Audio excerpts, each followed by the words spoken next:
ರೀ, ಇವಳು ಹೊಟ್ಟೆಲಿದ್ದಾಗ ನಾನ್ ಕೆಮ್ಮಣ್ಣು ಜಾಸ್ತಿ ತಿಂತಿದ್ದೆ ಅಲ್ವಾ? ನಿನ್ನ ಕತೆ ಬಿಡು, ಅದೆಲ್ಲ ಮುಗಿದೋಯ್ತು. ಹೌದಾ ಅತ್ತೆ?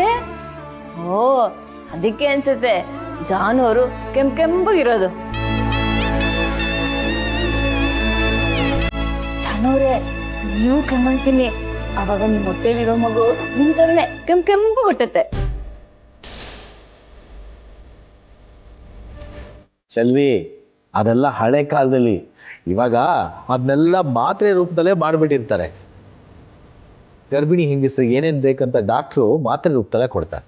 ಹಾಗೆಲ್ಲ ಮಾಡಕ್ ಹೋಗ್ಬೇಡ.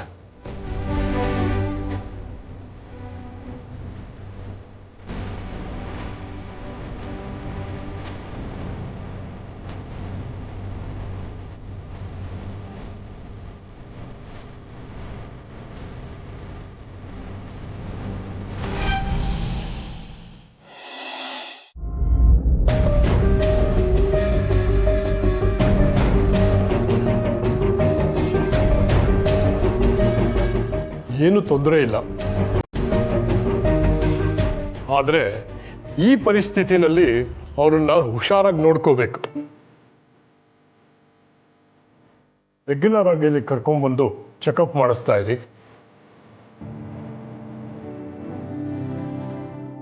ಡೈಲಿ ಮಸಾಜ್ ಮಾಡೋದನ್ನ ಮರಿಬೇಡಿ. ಮತ್ತೆ ನಮ್ಮ ನ್ಯೂರಾಲಜಿಸ್ಟ್ ಕೊಟ್ಟಿರೋ ಮಾತ್ರೆಗಳನ್ನ ತಪ್ಪದೆ ಕೊಡಿ. ಏನಾದರೂ ಇದ್ರೆ ನನಗೆ ಫೋನ್ ಮಾಡಿ.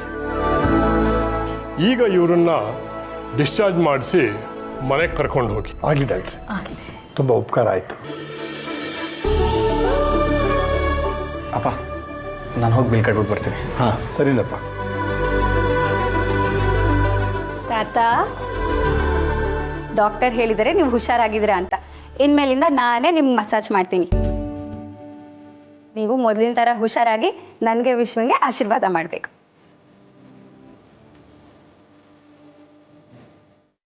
ಮಾವ, ನಾವು ಜಯಂತ್ ಅವ್ರ ಮನೆಗೆ ಹೋಗ್ತಿದ್ದೀವಲ್ವಾ? ಆಗಲೇ ಹೇಳಿದ್ನಲ್ಲಮ್ಮ, ಮತ್ತೆ ಕೇಳ್ತಾ ಇದೀಯಾ? ಇಲ್ಲ ಮಾವ, ನೀವು ಮತ್ತೆ ಅತ್ತೆ ವಿಶ್ವನ್ ಥರ ಮಾತು ಮಾಡ್ತೋಗ್ತೀರಾ ಅಂತ ಕೇಳಿದೆ ಇಷ್ಟ. ನಾನು ಈ ನರಸಿಂಹ ಒಂದ್ಸರಿ ಮಾತು ಕೊಟ್ಟರೆ ಮುಗೀತು, ಯಾವತ್ತಿಗೂ ಬದಲಾಯಿಸಲ್ಲ. ಹೋಗೋದೇ ಅವ್ರನ್ನ ಮಾತಾಡ್ಸ್ಕೊಂಡು ಆಮೇಲೆ ಮನೆಗೆ ಹೋಗೋದು.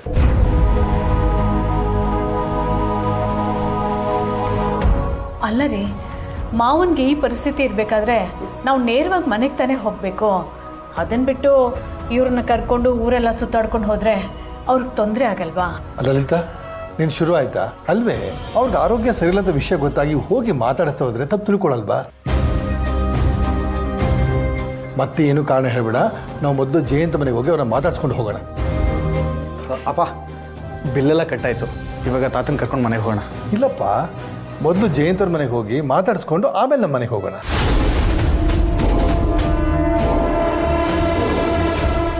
ಅಪ್ಪ, ಅದು ಹಾಗಲ್ಲಪ್ಪ. ಅಯ್ಯಯ್ಯ, ಆಗಲ್ಲ ಈಗಲ್ಲ ಅಂತ ನೀನು ಶುರು ಮಾಡಿದ್ಯಾ? ಒಂದ್ಸರಿ ಹೇಳಿದ್ರು ಮುಗೀತು. ನೋಡು, ನಿಮ್ಗೆ ಇಷ್ಟ ಇಲ್ಲ ಅಂದರೆ ನೀವಿಬ್ಬರು ಬೇರೆ ಕಾರ್ ಮಾಡ್ಕೊಂಡು ಬನ್ನಿ. ನಾನು ತನು ಹೋಗಿ ಮಾತಾಡ್ಸ್ಕೊಂಡು ಬರ್ತೀವಿ, ಅಲ್ವೇ ನಮ್ಮ ತನು? ಹಾಂ ಮಾವ. ಅಪ್ಪ, ಅದು ಹಾಗಲ್ಲ. ಹಾಗೂ ಇಲ್ಲ ಹೀಗೂ ಇಲ್ಲ, ಎಳೆದಾಡಬೇಡ. ಆ ಹುಡುಗನ ಕರಿ ವೀಲ್ ಚೇರ್ ತೊಗೊಂಬರ್ಲಿ. ಏನಪ್ಪ ಮರಿ, ವೀಲ್ ಚೇರ್ ತೊಗೊಂಬಪ್ಪ. ನೀವು ಕರ್ಕೊಂಡು ಬನ್ನಿ, ನಾನು ಅಲ್ಲಿರ್ತೀನಿ. ಬೇಡ ಬೇಡ ಬೇಡ ಅನ್ನೋದೆ.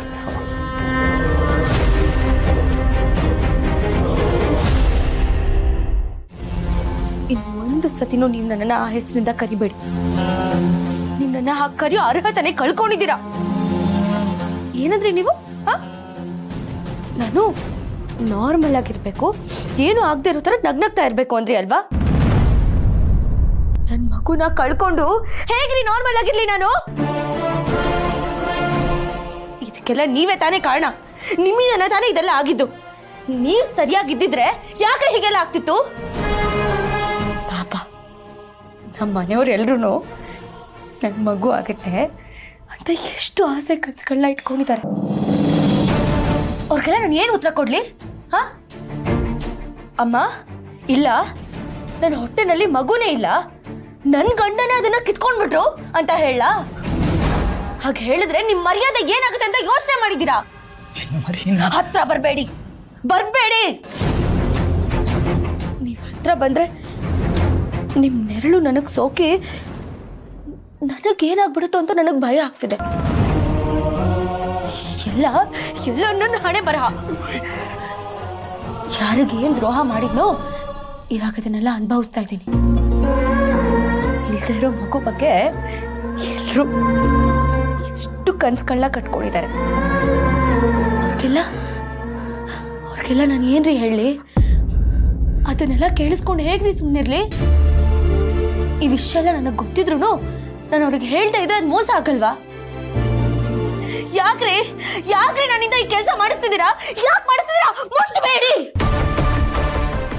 ಬೇಡಿ ನನ್ನ ಜಾನ್ಯವರೇ, ನಂದ ತಪ್ಪಾಗಿದೆ ಒಪ್ಕೋತೀನಿ. ಆದ್ರೆ ನಾನು ಏನ್ರಿ ಆದ್ರೆ ತಪ್ಪು ಮಾಡಿದೀನಿ ಅಂತ ಗೊತ್ತಿದ್ರು ಯಾಕೆ ಸುಮ್ಮನೆ ಇದ್ದೀರಾ? ತಪ್ಪು ಮಾಡಿದೀನಿ ಅಂತ ಗೊತ್ತಾದ್ಮೇಲೆ ಯಾಕೆ ತಪ್ಪು ಮಾಡಿದ್ರಿ? ನಿಮ್ ನಡೆ ನುಡಿ ಎಲ್ಲ ನೋಡಿ ದೇವ್ರಂತ ಮನುಷ್ಯನ ಮಾತಾಡ್ತಿದ್ದೀನಿ ಅನ್ಕೊಂಡೆ. ನೀವ್ ದೇವ್ರಲ್ಲ ರೀ, ನೀವ್ ದೇವ್ರಲ್ಲ. ನನ್ಗನ್ಸ್ತಾ ಇದೆ ನಿಮ್ಮನ್ನೇ ನಾನು ಇಷ್ಟಪಟ್ಟಿದ್ದು, ನಿಮ್ಮನ್ನ ನಾನು ಮದ್ವೆ ಆಗಿದ್ದ. ನೀವ್ ನನಗ್ ಮೋಸ ಮಾಡ್ತಿದ್ದೀರಾ, ಪರವಾಗಿಲ್ಲ.